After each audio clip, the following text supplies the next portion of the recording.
Back in with meteorologist Kelly McShane for a look at your forecast this morning. Kelly, tell us what it looks like this morning.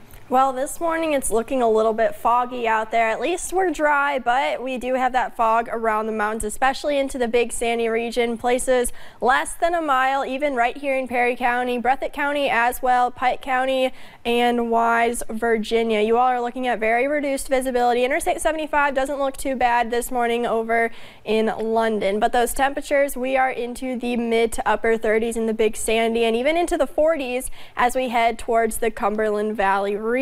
Travel forecast for today, be very careful this morning because we do have that patchy fog, could be very dense at times, but we will be dealing with mostly cloudy skies, and then this afternoon showers and thunderstorms are likely. We could see some heavy rain with that. So our Twitter topics for today, looking ahead over the next few days, warmer temperatures are going to be settling in, storms possible tonight along with gusty winds, and all of that is coming up, Taylor, at 7:11. Thank you, Kelly. Imagine being a young child and waking up to the smell of smoke and a view of flames. That was the reality for some kids recently in Corbin. This is cell phone video of that fire. Yesterday we heard from one of those little boys and their mother as their aunt and sister recovers in the hospital from burns. WYMT's Hannah Reynolds updates us on what the family is doing. Close your eyes for a moment. And imagine being 5-year-old William Wagers and his brother, Stanley. I woke up and Shuggy woke up and we was panicking. Last week they woke up to a frightening smell of smoke. That's when the boys called 911. The place came running and the firefighters came running and sprayed the fire. The boys got out, but some of their family members were not so lucky. I miss Nana. His Nana, Stephanie Henson, his aunt, ran back into the home to get the other kids out. She told me that she was actually going in the house backwards from the front door where the fire started at, leaving her with second-degree burns on her back and leaving her in a burn unit. All the kids are doing great.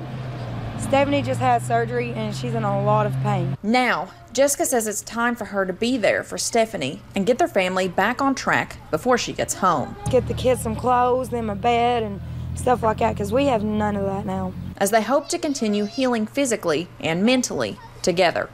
In Corbin, Hannah Reynolds, WYMT Mountain News.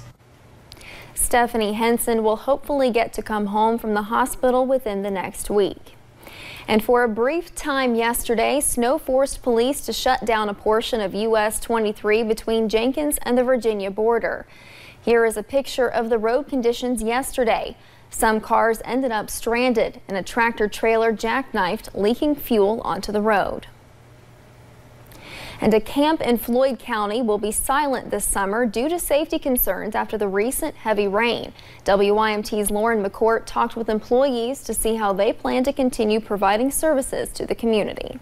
For more than 35 years, the Christian Appalachian Project has held summer camps at Camp Shawnee. We've got swimming, fishing, canoeing, hiking, arts and crafts, Bible study, things like that. But this summer, the gates will remain closed. We have decided that we're going to have to suspend services at the camp this summer. Owen Wright is the Director of Human Services. Wright, along with others at CAP, worry the road or hillside could give away at any time. We're just concerned about children and everybody's safety. And even though Camp Shawnee will not be open, we're still going to be providing those good quality services that people come to expect from CAP. They will not let this stop them from providing services to the youth of Eastern Kentucky. Normally the kids come to camp and that's how they receive the service. So this year, we're looking at this as an opportunity to take the camp to the kids. CAP is using this bump in the road to bring more children in, whose parents may be nervous about sending them to an overnight camp. This may be a good opportunity to introduce them to Christian Appalachian Project's camp program, in hopes to ease their worries and send them to Camp Shawnee next summer. In Floyd County, Lauren McCourt, WYMT Mountain News. The Christian Appalachian Project will be hosting many day camps throughout the summer. You can see the schedule on their Facebook page. And yesterday marked day one of the WYMT Sport, Boat, and RV Show. If you missed yesterday's action, don't worry, you can still stop by today and Sunday over at the East Kentucky Expo Center. It's not just RVs, boats, and off-road vehicles. There's something for the whole family, like a trout fishing pond, lures, clothing, and more. Vendors say the deals you'll see at this event are the lowest you'll find all year. And stop by the WYMT booth and say hi, and also enter for a chance to win REO Speedwagon tickets for the upcoming concert.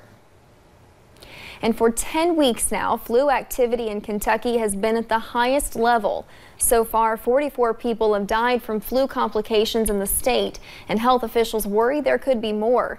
Health officials say widespread is the highest level of activity and means there's flu outbreaks in at least half of the state. They urge everyone to take extra precautions like washing your hands and cleaning high-frequented areas. And right now we're just seeing the numbers pushing up, almost exclusively flu A. Seeing a lot of people in the emergency department, several having to be admitted with secondary pneumonias as well. So it's very serious, and still really the only protection is the vaccine itself. Health officials say we should start to see flu numbers go down in the next 2 to 3 weeks. A Leslie County girl with the flu has shown little improvement. We first told you about 20-month-old Kaylin last week. She still has not woken up, but friends of the family tell us she has made some noises, sneezed, and yawned. For now, the plan is to send her to Cincinnati. And Governor Bevin faces a crowded field to keep his job. He's challenged by State Representative Robert Goforth, William Woods, and Ike Lawrence in the Republican primary. Goforth, who is from Laurel County, is scheduled to be Steve Hensley's guest Monday night on Issues and Answers.